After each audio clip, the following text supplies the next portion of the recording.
प्रिय विद्यार्थियों, सांख्य योग के प्रश्न पत्र के अंतर्गत हम आपसे प्रमाण मीमांसा की बात कर रहे थे। आज इसके अंतिम लेक्चर, इस विषय का जो प्रमाण मीमांसा का अंतिम पक्ष भाग है, अनुमान के प्रकार, इसकी आपसे बात करें। सांख्य दर्शन में हम जानते हैं कि अनुमान प्रमाण जो है वो हेतु और साध्य के नियत संबंध का अध्यवसायात्मक ज्ञान होता है। यानी यहाँ पर हेतु और साध्य, इनका रेगुलर संबंध जो है, यानी पूर्व में ऐसा देखा जाता है कि लिंग और लिंगी, हेतु और साध्य साथ साथ पाए जाते हैं, तो इसके आधार पर जो है बुद्धि में निश्चित ज्ञान रूप व्यापार जो है वो अनुमान।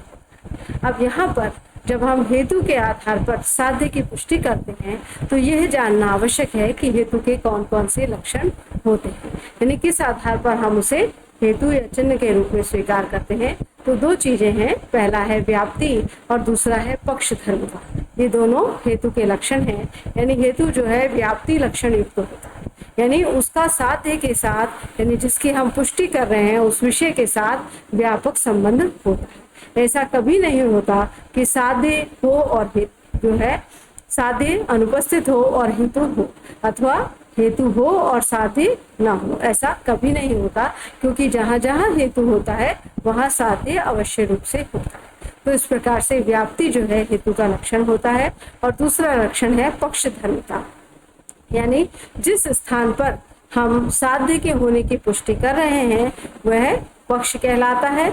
और हेतु में जो है पक्षधर्मिता का भी लक्षण होता है, यानी हेतु वहां पर उस जो है पाया जा सकता है, उसमें किसी प्रकार का विरोध नहीं है। जैसे उदाहरण के तौर पर हम कहते हैं कि पर्वत पर धुआं दिखाई दे रहा है।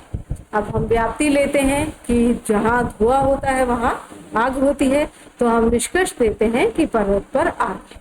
तो यहाँ धुआं दिखाई दे रहा है पर्वत पर, अग्नि के होने की पुष्टि कर रहे हैं पर्वत पर, तो ये जो स्थल है पर्वत जो है वो यहाँ पर पक्ष कहलाता है। तो हेतु के दो अनिवार्य जो है लक्षण होते हैं, व्याप्ति और पक्षधर्मिता।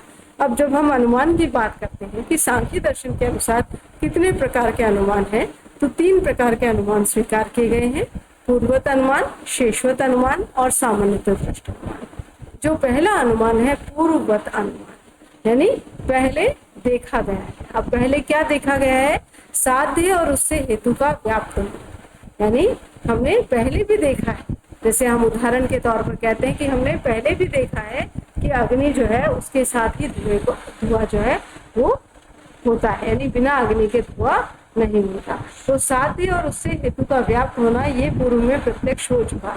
जैसे हम उदाहरण लेते हैं कि रसोई में हम धुएं और आग को साथ साथ देखते हैं, तो ये क्या है? ये पूर्वतन, यानी पहले यहाँ पर देखा गया। अब इसके आधार पर जो है हम धुएं और आग की जो है पुनः यदि हम धुआं देखते हैं तो आग की पुष्टि कर देते हैं। तो ये पहले देखे गए संबंध के आधार पर जो है हमने इस अनुमान को स्वीकार किया है, तो इसलिए है पूर्ववत अनुमान। क्या पूर्ववत अनुमान को विशेषोत्तरदृष्ट अनुमान इसलिए कहते हैं क्योंकि एक स्थान विशेष पर हम किसी पर्टिकुलर जगह पर उसको देख रहे हैं। ऐसा नहीं कि सब जगह पर हम उसकी पुष्टि कर रहे हैं, हम अलग अलग इंडिविजुअल जगह पर इनकी पुष्टि कर रहे हैं, तो इसे पूर्ववत अनुमान कहते हैं। और ये विशेषोत्तरदृष्ट अनुमान होता है। दूसरा अनुमान होता है शेषवत अनुमान।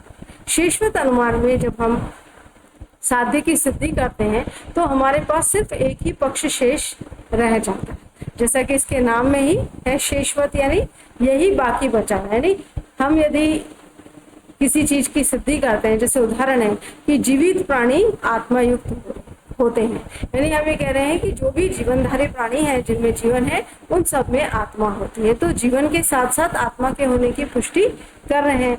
परंतु यदि हम जीवित प्राणी से इतर जाकर इसको सिद्ध करना चाहें तो उसकी सिद्धि संभव नहीं है, क्योंकि आत्मा के होने का जो एकमात्र प्रमाण है वो सिर्फ जीवनधारी प्राणी में ही सिद्ध होता है। तो साध्य की सिद्धि जब एकमात्र पक्ष में होती है, यदि शेष बचे हुए उसी एक पक्ष में होती है, तो वह अनुमान शेषवत अनुमान कहलाता है। यानी इसको हम ये भी कहते हैं कि ये व्यतिरेक मुख से कहा जाता है, क्योंकि जहाँ आत्मा नहीं होगी वहाँ जीवन भी नहीं देखा जाएगा। और ऐसा कोई दूसरा उदाहरण नहीं मिलेगा, सिर्फ यही एक उदाहरण है जिसमें हम इसके होने की पुष्टि करते हैं। तो यह है शेषवत अनुमान होता है। और तीसरा है सामान्यतः दृष्ट अनुमान, जिस अनुमान का विषय या साध्य पूर्वत अनुमान की भांति विशेष रूप में दृष्ट न होकर सामान्य रूप में दृष्ट होता है। यानी ये तो है कि पहले देखा जाता है, परंतु वह ऐसा नहीं है कि किसी विशेष जगह पर देखा गया हो या उसकी हम विशेष जगह पर पुष्टि करें। हम एक सामान्य रूप से उसकी पुष्टि करते हैं, जैसे कार्य को देखकर उसके कर्ता का अनुमान। कोई भी कार्य जो है वो ऐसा हो ही नहीं सकता कि बिना कर्ता के संभव हो जाए। इसी तरह से एक दूसरा उदाहरण देते हैं कि स्थान परिवर्तन को देखकर गति का अनुमान।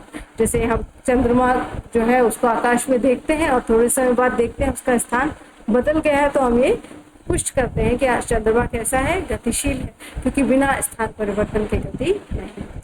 तो इस प्रकार से 3 प्रकार के अनुमान सांख्य दर्शन में स्वीकार किए गए हैं: पूर्वत अनुमान, शेषवत अनुमान और सामान्यतः दृष्ट अनुमान। जो सामान्यतः दृष्ट अनुमान है उससे जो ऐसे विषय होते हैं जिनको सीधे हम इंद्रियों से नहीं जान सकते या जो एक तरह से हमारे लिए अप्रत्यक्ष के विषय कहे जाते हैं, उनके संबंध में जो है इस तरह के अनुमान की सहायता ली जाती है। जब आप सांख्य दर्शन के विभिन्न विषयों के बारे में पढ़ेंगे, किससे किस किस जो है प्रमेय या विषयों को जाना जाता है, तो वहां पर जो तर्क होंगे आप देखिएगा कि सब में अनुमान प्रमाण की जो है वो प्रमुख रूप से सहायता दी गई। सांख्य दर्शन के इन प्रमाणों को कुछ विद्वान जो है वीत और अवीत अनुमान, इन 2 भेदों में भी बांटते हैं। वीत अनुमान वह होता है जिसका विधान या जिसको माना जाता है अन्वय मुख से। अन्वय मुख का कहने का मतलब है यानी हेतु है तो साध्य भी है। तो पूर्वत अनुमान और सामान्यतः दृष्ट अनुमान जो है इनको अन्वय मुख से स्वीकारा जाता है, तो ये वीत अनुमान कहलाते हैं। और अवीत अनुमान व्यतिरेक मुख से, यानी उसके नहीं होने पर दूसरा भी नहीं होगा, इस आधार पर पुष्टि की जाती है, तो यह शेषवत अनुमान कहलाता है। तो इस प्रकार से आज हमने सांख्य दर्शन के अनुसार अनुमान के प्रकारों की बात कही। तो आपके लिए आज का अभ्यास प्रश्न है, सांख्य दर्शन के अनुसार अनुमान के प्रकार को समझाइए। अगले लेक्चर में हम सांख्य दर्शन का जो कारणतावादी सिद्धांत है, जिसको सत्कार्यवाद कहा जाता है, उसकी आपसे चर्चा करेंगे। Thank you.